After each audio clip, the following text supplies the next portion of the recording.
You're watching the Tesla Life, live with your host, Mark Hodland.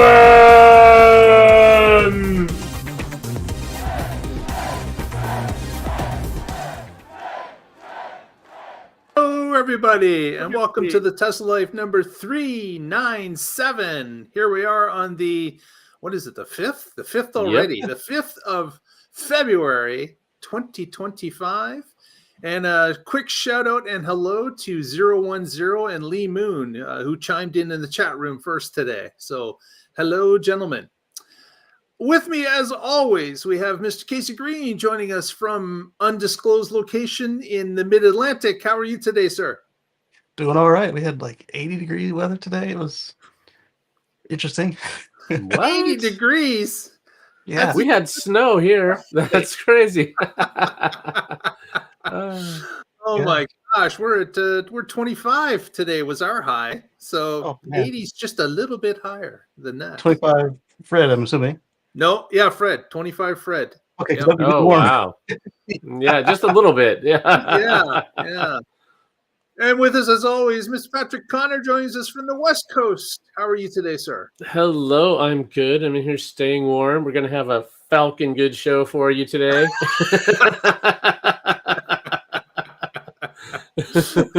How long were you saving that joke, Patrick? When I put on the Falcon Wing shirt, that was when I was like, oh, I got to say that today. Oh, man. Oh, there's Lee Moon chiming in at 77 in his neck of the woods, which I believe is Georgia. Is that correct, Lee? Georgia, I think. So they changed our comment format, didn't they? The software changed the... I don't know. It looks the same to me. Yeah, I'm not seeing a difference. Maybe it's my screen. Okay, there we go. Yeah, Lee's in Georgia. So we've got a lot of news to talk about today. Not like any other week. It's always the same. Lots of stuff happening in the Tesla Life. And let's see what we got on tap for the first story. And it, of course, is about CyberTruck, and it is about the EV tax credit, which Tesla successfully, got the Cybertruck on the EV tax credit list. So it is now eligible for the $7,500 federal credit that is still in play as of today. Mm-hmm. So if you've been holding out and waiting to get your Cybertruck with that tax credit, well, today's the day to move into action because we're really not sure about the yes, funds have been allocated and it's supposed to be in place, the EV tax credit, for a period of time. But we have heard about the current administration's dislike of the EV tax credit. So I would suggest if you have been waiting for this moment, take advantage of it with both hands, grab on and move. Yep. I was just reading before we started the show about how they've made it now much harder to get permits for like municipal solar, and they have banned new wind installations. So great choice, everyone. It is it's a wild west out there, as I, as a Canadian, have experienced just recently. So yeah, there's a lot of stuff flying around with the current administration in the U.S. and yeah, we're just kind of holding on by the seat of our pants as the news comes out daily, if not hourly. Oh, you want us to name a czar against fentanyl? Okay. Or you want troops at the border? Got it. Or you want money? How much money did we say we were going to give them again? Okay. All right, let's not get too political. Yes, it's crazy. No one's going to argue that. Except for there's a guy with a name on it now. And hello to Budget Audiophile from Ohio who joins us. So you got some sunshine, so that's always good. Now he's a little up north. That's a little closer to my border, so I bet you he's not rocking an 80 today. I'm sure. But Patrick's the most let us north know, of that. budget. What are you sitting at today? What was your high? Yeah. So again, it's that EV tax credit is now available on the CyberTruck. A lot of people have been waiting for that, hoping it comes along, and it has come. So if you're one of those people, get going, because we're really not sure what's going to happen tomorrow. So very good. Next, of course, Juniper has been out now in North America and in Europe, as well as in China. And what might be useful for some of you who want to see the car is there's now a list that's being published, and we'll put the link down below if you'd like to go into that. But for North America, it lists Aventura, Florida, Belleville, Washington, Austin, Texas, Duluth, Georgia, Scottsdale, Arizona, Houston, Texas, Surrey, British Columbia, New York, New York, North Hollywood, California, Northbrook, Illinois, Paramus, New Jersey, Lone Tree, Colorado, San Jose, California, Toronto, Ontario, Troy, Michigan, San Diego, California, Las Vegas, Nevada, Washington, D.C., and Tampa, Florida rounds out the current list. So if you've been waiting to go see it, you've now got the listing. If there's a location near you where it's sitting in the showroom, you've got now the list. So again, we'll put the link down below if you'd like to look at those lists for Europe as well. Will also be included in the list. But I've got one that's about an hour away from me. Not sure if I'm going to be able to make it in the next week or so, but I think I would like to. I'd like to see what that Juniper looks like in person, especially if they were to have that new glacier blue color. It'd be interesting to see what that looks like under the showroom lights. Yeah. Have either of you seen one in person? No. Nope, not yet. Okay. I wonder if they started any like putting these ships coming from Germany instead of trains and such from here. Maybe. And the kerfuffle. So it's certainly it's starting to ramp up. We heard about the 70,000 orders that were put in place for the first 5 days of Juniper's release. Haven't heard anything beyond that, and I'm not sensing from the news. I'm seeing that I think it was March that it was going to be released in North America, right? Like customers would actually start receiving it in March. Right. So, they could order it now, and deliveries starting in March in North America, is my understanding. Yeah. So, well, and I'm not sure if Europe was in the same boat. Was Germany's March as well? I don't know if they were March, but I thought that China and the US were. Okay.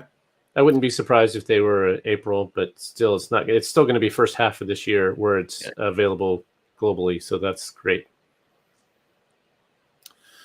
Yeah. So again, that's some interesting news about where they're placed. And the note said, the article had said that there may be more locations being added to this list throughout the week.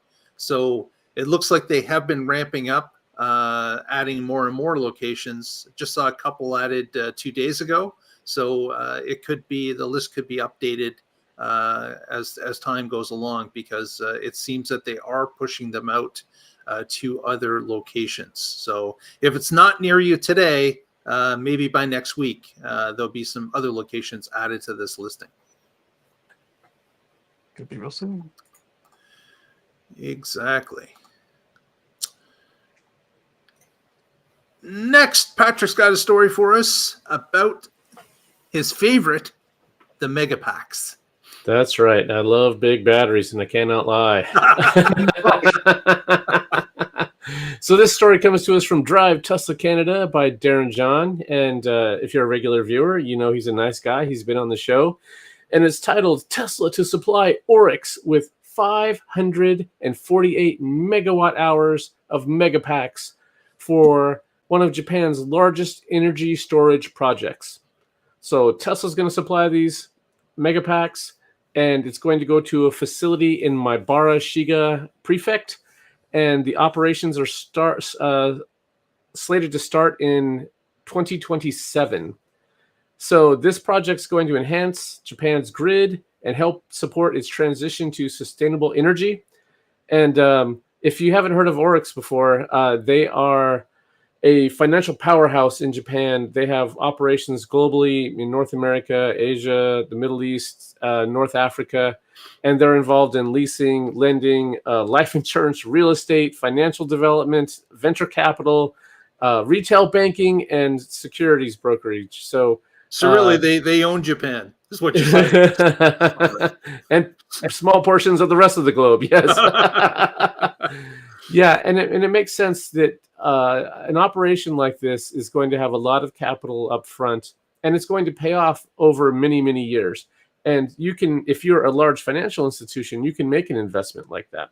And so, I mean, they're not borrowing the money, they have cash on hand, right? So then they're just going to reap the dividends from that for many years. So as you guys all know, the reason that we're so excited about this is Megapacks are quickly becoming the preferred solution for energy storage. We've seen it in America, we've seen it in Australia, and now in Japan. So if you want to move to a future free from fossil fuels, you have to be able to store energy. And wind and solar are intermittent sources. Batteries smooth all of that out. They can respond way faster than peaker plants. They can do grid stability, frequency regulation and control. And they can, we've seen AutoBidder being able to do energy arbitrage. You can respond and supply energy when prices start getting high to prevent them from spiking too much. You can store energy when prices are low, when there's an abundance. It really helps with everything. And so what's this mean for Tesla? So Tesla has recently opened a second Megapack factory in Shanghai. And this, along with their existing one in Lathrop, California, have a combined capacity to produce 20,000 Megapacks annually. And that equates to about 80 gigawatt hours of energy storage. So at 548 megawatt hours, this installation in Japan is only about half a gigawatt hour. So, and Tesla can do 80 of those. So it's, you know, what is that? 160th of their capacity. So, and also on the last earnings call, Musk said, my last comment here, and then we can, that Tesla's going to open a new Megapack factory soon. Now, they didn't say where or when, and so that's interesting because they've been getting 50% growth, and they're expected to have 50% growth in energy storage this year. So this is cool to see. Yeah. Yeah, so 160th is like not even a week of production. Right. Yeah, right. Yeah. A 52nd would be a week of production. Yeah. This is like, you know, what is that? A day and a half of production. So if they've built, obviously the first Megapack factory is in California. The second one is now in Shanghai, and it's about to go online for regular production. And this other Megapack factory that Elon speaks about, could that be on the European continent? Would that make sense? That would make sense if they have North America covered and then the greater Asia region covered. Europe makes perfect sense. Yeah. At Giga Berlin, if they can get the permits and the not have the protests, etc. But don't. They'll have the protests regardless. It doesn't matter. Good point. Yes. Yeah, there are other countries though. Someone might be courting Tesla a little better this time. Yeah. It was, and so were a bunch of others.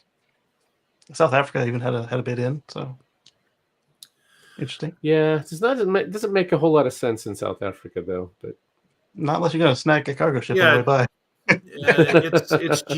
Its location really goes against it, I would think, just because it's not near the major population centers where, you know, stable grids are required on a a more regular basis than what if you're in a rural setting. Obviously, you probably have managed the load pretty well because the population isn't booming or the consumption of electricity isn't rampant or fluctuates wildly, where it does typically in cities. Maybe not fluctuating wildly, but fluctuating to the point where peaker plants are required.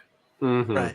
Right. When everybody turns on their AC at the same time, you want to have some capacity available. Exactly. Or should I say kettles? Kettles. Yes. Yeah, those kettles really suck energy, don't they? Yes, they do. They do. I remember seeing a story about the UK. They love their tea, so they, at tea time, the kettles fire up, and the UK grid actually feels it because there are so many of those small little appliances that are electricity suckers that it puts a dent in the distribution of electricity. Yeah, and it's not a case of, this or that. You can add batteries to anything because I know the people who are pushing nuclear. Nothing against nuclear. You don't want to ramp it up any more than you want to do that to a gas factory. And so if you can just ride out the wave where the football or cricket match has paused for a minute, everybody starts their kettles. If you can just buffer that, then you don't gotta put any stress on your equipment. So. Right, you say nothing against nuclear, but I will say something against nuclear. This place is going to be in Japan will be online in 2027. If they wanted to build a new nuclear factory, that wouldn't be online until 2035 at the best. Right. I mean, probably 2040. If you want to make some changes within a reasonable amount of time, nuclear is not the way to go. And I'm not against it because of danger and I'm not afraid of it or any of that. I mean, it certainly has to be managed, but it just doesn't make economic or time sense. There's so many things you can do faster now. Yeah, there was a plant that was slated to open in South Carolina. We spent $9 billion on it, and then they closed it and filled in the hole without any reaction or anything. So, we got to get that. Sounds like a bargain. yeah, you could have spent twice as much to get nothing. To fill a hole? That's a bargain anywhere. So to make the hole and fill it back again. So we need for nuclear to be more effective than it has been. We need to be able to build them faster, get the permitting done, and then they would be great for batteries and solar again. Because you can't, all your plants, even your gas plants, are externally powered. They don't self fuel. So with the nuclear plant, if you get some solar right out there, and then you don't have to worry about war or whatever coming in and cutting the lines like we've seen in some of the existing ones that I've had. Yeah, and I think, Patrick, you made this point that nuclear power plants do have to have a certain amount of land around them, surrounding the plant. Yeah, setbacks. And of course, since the land is not going to be used for anything, but being a setback point, why not just fill it with fields of solar? Because it's because they've got the high transmission lines already going into the plant, so it can take the capacity of whatever the solar could output and add it to the distribution of the main lines that go into that plant. So it makes sense across the board, I would say. I bet you'd be a lot easier to program it if you know what the plant is doing internally versus having to react to it. Like, hey, I'm about to do this. And then the battery just adjusts. It would be funny if somebody did take this as their plan and they said, okay, we're going to buy the land, create the setbacks. We'll install the solar and batteries first because that's faster. And then we're like, oh, hey, we were already getting more than we expected from the plant. Forget the nuclear part. I have a feeling that a lot of mathematicians would be fired if they said, hey, we're getting more than we expected. Yeah, we don't even need the nuclear plant. Just fill in that hole. Oh man. Yeah, I think a lot of people would lose their jobs over a miscalculation of that scale. I don't know. It depends on who the leadership. If the leadership changes in that project, then they might be happy with what they've got. There you go. Yep, absolutely. Next, I wanted to talk about a little update. We talked just last week, I believe it was, about Tesla possibly being able to provide a discount for people that are using FSD on their insurance, the Tesla insurance. And this week it actually happened. There is now a discount that people in Texas and Arizona that use FSD through Tesla Insurance can see on their rates. So this is, again, Tesla integrating with not only their car data, but with their insurance data. And of course, pushing, it really helps to push FSD as well to the public to say that not only is it safer to drive in FSD, but it affects what you pay to the insurance company as well. So in a positive manner for the client, they have the ability to track it. Now, of course, this is really an experiment, I would say, at this point. They're tracking this information, they're tracking the data, and they can make adjustments based on the results that they see out there in the wild. But having 2 states on board to allow them to track this information is obviously a plus for their insurance group, and of course FSD and Tesla overall. But it will be interesting to see if those rates do fluctuate, or if they offer higher discounts or lower discounts, or if they stay in the middle.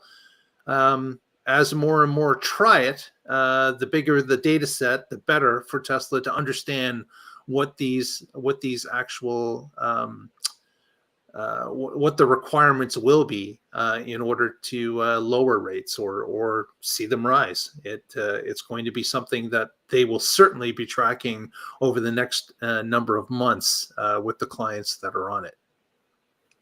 So do you think they only did the 2 states as a trial, or is that all they could get approval to make the changes with? My guess would be is that they applied for multiple states, and these are the first 2 that accepted the I don't know if the conditions, I'm not sure, but I would think that they applied to probably more than 2, because of course Tesla Insurance is available in a number of states, not just 2. Yeah. But the list has not expanded in over 2 years. That's right. It's gotten to a bit of a stalemate for the amount, but and again, Tesla is really kind of feeling out the insurance overall, because of course, as we've discovered, doing some rate checks in states that allow it, they're not always the best game in town when it comes to pricing. So even comparing apples to apples, and again, you have to preface this with people's driving history is different than everyone else's. So there can be an issue about one insurance company thinks this is a fair bet on this particular customer, while another says, you know what, they've had a couple of too many tickets, so we feel that it has to be modified based on those offenses. So it's insurance is a real individual game, and it continues to be at this point. But I'd be interested out there if you have ever submitted a to get a proposal from Tesla Insurance compared to your regular insurance. Let us know in the comments what you found. Did you find it competitive? Did you switch? Did you find it just even, or was it more expensive? Casey, what was your experience? Well, because I have a specialized provider, it was more expensive, but it probably would have been either equal or a savings on a market available provider. I read a anecdote that either Tesla or Elon had quote tweeted this week about a young man who he said, rather than obsess over my driving record of nothing, Tesla was willing to take this young Indian man and give him a rate based on the numbers. His quote. And Apparently, it was a substantial savings over the quotes he got from the traditionals because he didn't have the 6 years of driving you would typically have by the time that he should have been receiving a age discount because he was new to the country and that's just when he started driving. And Right. obviously, Yeah. will adjust very quickly with the way that Tesla does their stuff. Right. Because they have real-time data. They don't have to base it just on demographics information and assume, oh, young male means this or whatever their assumptions need to be. They can collect data on you every drive and then next month adjust your rates accordingly. Yep. Hey, welcome to Tesla Insurance, but we noticed you're a terrible driver. In 2 months, your rates are going up. Fair warning. And yeah, that's certainly a possibility. It can go either way. But if they are monitoring the actual data that's coming from the vehicle, then depending on how you react or drive on a regular basis, it wouldn't take long for them to put you in different categories based on that data. And that's what's cool about this FSD discount is that they already know how the model drives. Right, and it's standardized across the board. So, although I would say that there are some places that FSD has issues, there are some intersections, there are some situations that it has issues with. But if the car kicks control back to the human, and then you get around that situation and put it back in FSD, there's probably no foul in doing something like that when it comes to tracking how you're handling the situation in the car. Yep, Yeah, if it starts doing something dangerous, you want to take over. You don't go, oh, this will raise my insurance rates. No, just take over, be safe, because getting in a crash will raise your insurance rates. Definitely. Yeah, because the other thing we'll look at is another reason for early takeovers is if the car gets itself into a bind and then gives up. If it comes to with you in control and you're tailgating somebody, because depending on what your FSD setting is, it could be tailgating somebody.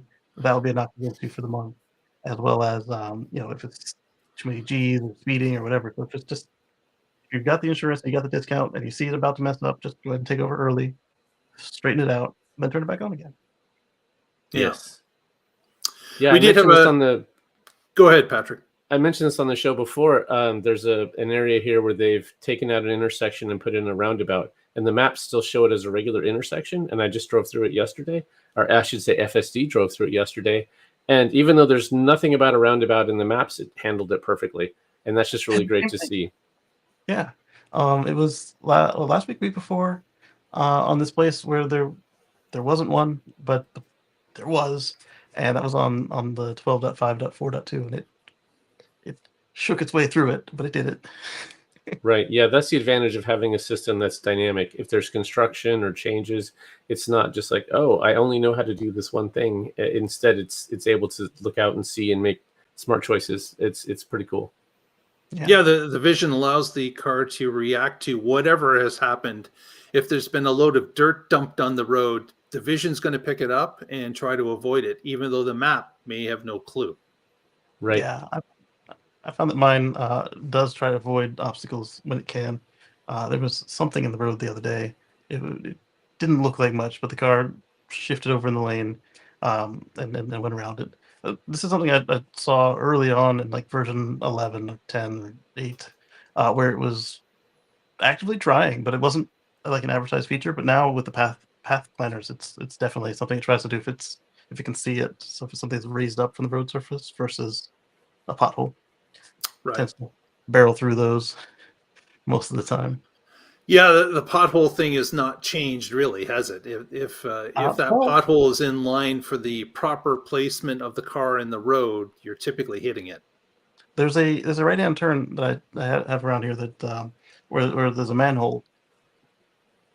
Not just the cover, but the whole structure is right there in the middle of the curve, and the pavement in the curve is deteriorated to the point where you could take out a wheel if you try to ride on that cover. And the car has been doing a very good job of going around it, as if it was, as you would do for a regular pothole that you can see and can deal with. The other day, coming back, it almost missed it, but it caught it. So I was like, yeah, I'm not going to lose a shoe in this. Differently, yeah. FSD version 12.6.3 is out for us legacy folks. Ah, so get some legacy love has come your way. Nice. 55 days. That's great. That's great to hear. Yeah, so it doesn't twitch anymore. It's very solid, very sure of itself. I had to slow it down at first because it was trying to do 55 and a 40, and then I had to speed it because it was trying to do 40 and a 50. It got onto the freeway, like there's a double on ramp, and these guys were both going slow, as really annoyingly slow, and so the car said, all right, it moved to the middle lane, and then as soon as we were on, as soon as the line cleared up that we could change it, shot over 2 lanes and passed them and went back to the middle. And coming off the freeway, it didn't feel like a slot car. It was like very robotic, and you get the bobblehead free passenger situation. It was just if I liked that. And it did not try to pull into traffic like broadside and then have a think. Go. So that's my observation so far. I got to get some more miles on it. I've only got like 15 on it. Yep. Very good. Very good. If you've joined us just recently in the chat room and just online, please give us a thumbs up on the video. That really helps us out, and doesn't take anything for you to do. Would really appreciate it if you could do so. Thanks so much. Next, I want to talk a little bit about, yes. Did you guys see this article about features of the current Cybertruck that will make it into future Tesla models? Yes. And one of the items that was glaringly missing, of course, was the skin. Yeah, the stainless steel skin of the Cybertruck wasn't mentioned at all. And I'm really not surprised because of its, I think it's not its shape, but it's the ability for stainless steel to bend into other shapes except for straight lines is an issue. So going to another car, unless they were decided to make, cyber type looking cars, I think they're going to be limited to that if you were to use stainless steel. Right. Plus the matter of thickness of steel they do use it's got a little bit of cost to it. Cost, yeah, and weight. I guess when you have the truck itself, it can take the weight, but being able to push that to a smaller vehicle, you're going to bring a lot of weight to the smaller vehicle, and you either need more batteries or you need other cost savings weight-wise in order to achieve the same, distance on a single charge. Yeah, you're doing the rocket equation in the wrong direction. Yeah. Now, Casey, did you see some of the things that they will be moving to other vehicles? Everything else. 48 steering, ether loop. Did they mention the front camera? Yes. And I'm excited. Are you excited? So we've got the. Where do you think the steering, the two plane steering, where would that work in the Tesla lineup? Would that make any sense in putting it into a vehicle that's the size of a Model 3 or a Model Y? Well, on those, I don't know. Rear wheel steering, you mean? Yeah. I mean, it wouldn't hurt, but like I was thinking, the Model X is a really sucky reverse turner.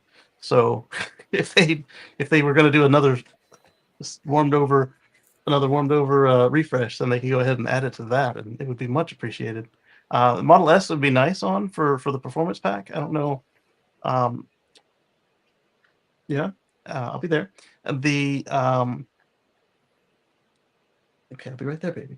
The Model 3 and Y, I could see them making a use on it. I just don't know if the expense will be worth it. Yeah. Yeah, that's where I'm thinking. I think that will stay a Cybertruck feature for quite a while.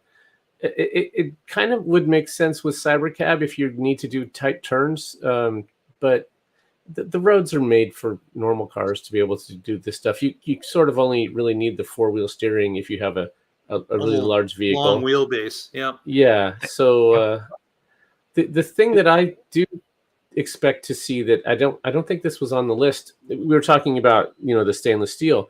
I don't think that'll go to other vehicles, but maybe the paintless portion will. if they find some way that they could do bare metal with others, because paint is expensive. And if you want to do the redwood in a $25,000 vehicle, and you can find some way to coat it such that it's not paint, then maybe that's a much better option. Yeah, maybe they figure out and do something like they did with GM did with Saturn. I was going to say Saturn, yes. Yes. Where you've got painted body panels that really are molded in that color, in that pigment, before they're actually pushed out into molds. So that might be a possibility too. Lowers the weight if it's plastic over metal too. But again, just speculation. But Casey, the Ethernet loop that's within the vehicle, it sounds like they're taking the advancements of saving some of that copper, and why not roll it out to the entire fleet as you go along? As you get a redesigned vehicle, it would just make sense to incorporate that, as well as the 48-volt technology, to Again, get some savings and some more scale for those products and features, to get them down in price across the board. Yep, as well as the steer-by-wire. It makes it easier to do with the 48 volts. Not that it's impossible to do with 16 volts, but it's a lot easier with 48. Right. This has actually worked out really well for Tesla. And if you roll it out with the Cybertruck first, that's a relatively low volume vehicle compared to something like the Model Y, and certainly something like what Redwood or Cybercab will be. And that allows that to, it's going to have a higher price point in the beginning, just like, the Model S initially was 80,000 plus, and now you can get them for a lot cheaper, because you have to get to economies of scale, right? So and it's not just Tesla, it's the entire auto industry, all the suppliers that work with Tesla. And we saw Tesla put out their note on how to do 48-volt architecture and send it to all the other auto OEMs, because it's better if they all move in lockstep. It's better for all of them. And so having the Cybertruck be the vanguard, and that's helping be the icebreaker to allow everybody else to then follow. That includes Tesla's other products. Yeah.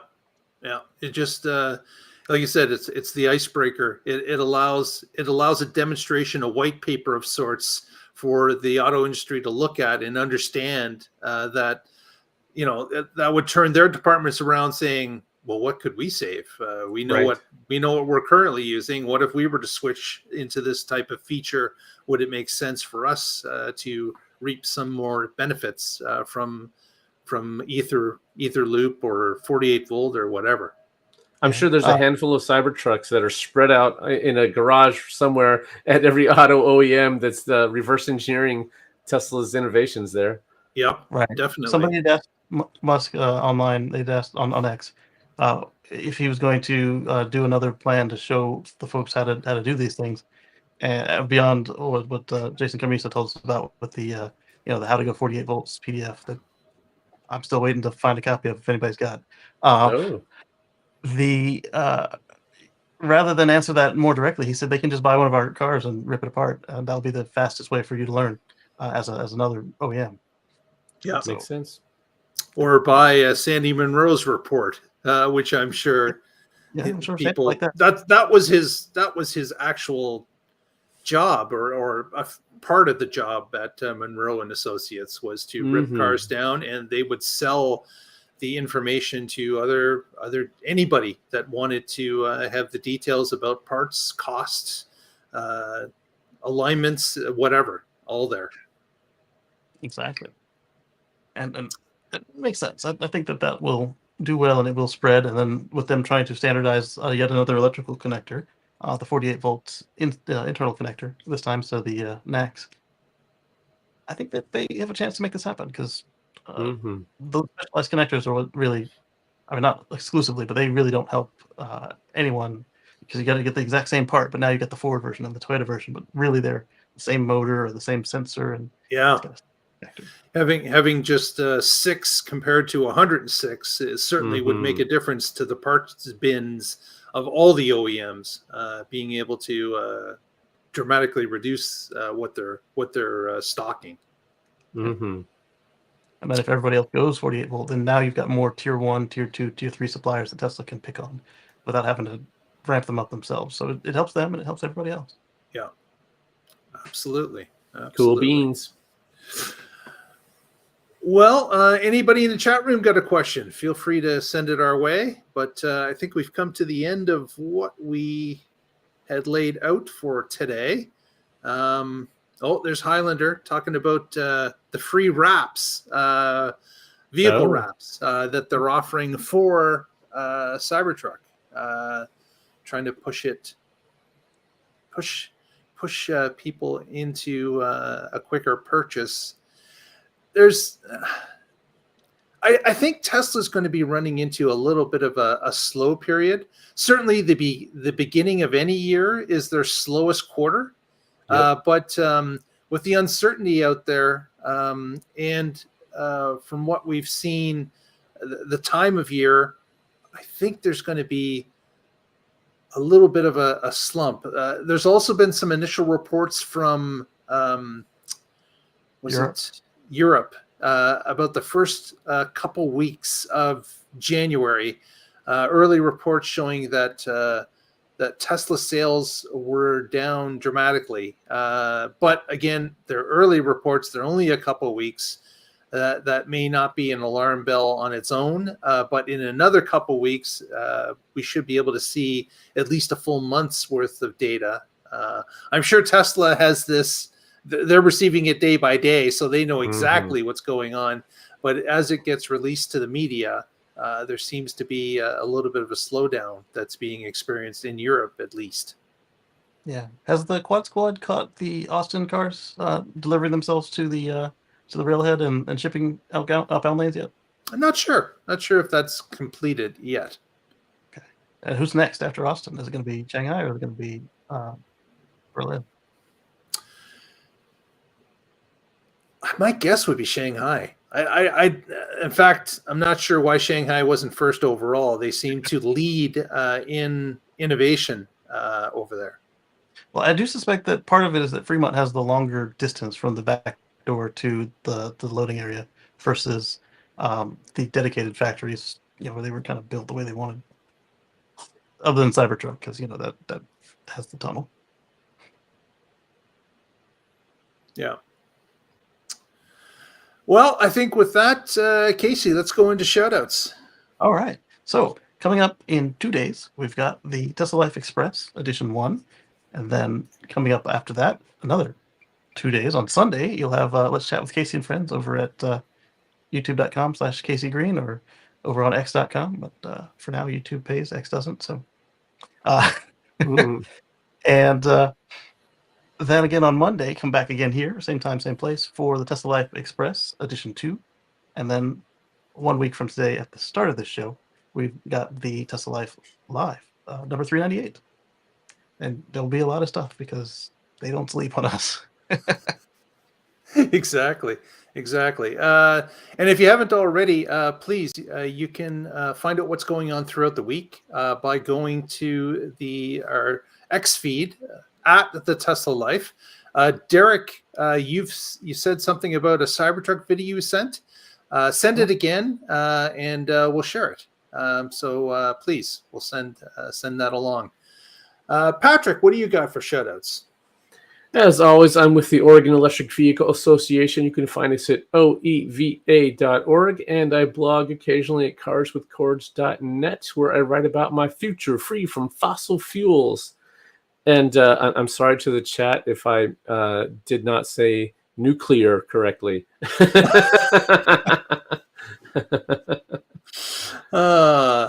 Man, they just pick out everything, don't they, Patrick? That's all we have. It's live, so exactly. Well, thanks everyone for watching today. Really appreciate it. Again, give us a thumbs up, press that subscribe if you haven't already, and we'll get together next time and find out what's happening in the Tesla Life. Thank you, Lee Moon. Stay positive, test negative.